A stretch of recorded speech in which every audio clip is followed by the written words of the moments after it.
தமிழ்நாட்டில் highest collection பண்ண movie என்னென்னு சொல்லிட்டு பார்த்தலாம். 10வது இடத்துல பார்த்தீங்கன்னா பொன்னியின் செல்வன் 2 தான் இருக்குது. அது பார்த்தீங்கன்னா 143 கோடி எடுத்து பார்த்தீங்கன்னா 10வது இடத்துல இருக்குது. 9வது இடத்துல பார்த்தீங்கன்னா தளபதி விஜயோட பிகில் இருக்குது. பிகில் பார்த்தீங்கன்னா 144 கோடி எடுத்து பார்த்தீங்கன்னா 9வது இடத்துல இருக்குது.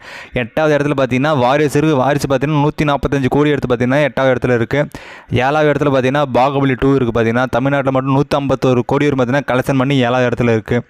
6வது இடத்துல பார்த்தீங்கன்னா அமரன், இப்போ ரிலீஸ் ஆன அமரன் படம் பார்த்தீங்கன்னா 160 கோடி எடுத்து பார்த்தீங்கன்னா இப்போ 6வது இடத்துல இருக்குது. 5வது இடத்துல பார்த்தீங்கன்னா விக்ரம் மூவி, நம்ம விக்ரம் பார்த்தீங்கன்னா 183 கோடி எடுத்து பார்த்தீங்கன்னா 5வது இடத்துல இருக்குது. 4வது இடத்துல பார்த்தீங்கன்னா ஜெயிலர் இருக்குது, சூப்பர் ஸ்டாரோடது.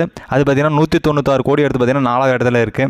3வது இடத்துல பார்த்தீங்கன்னா கோட் இருக்குது, தளபதி விஜயோட 219 கோடி எடுத்து பார்த்தீங்கன்னா 3வது இடத்துல இருக்குது.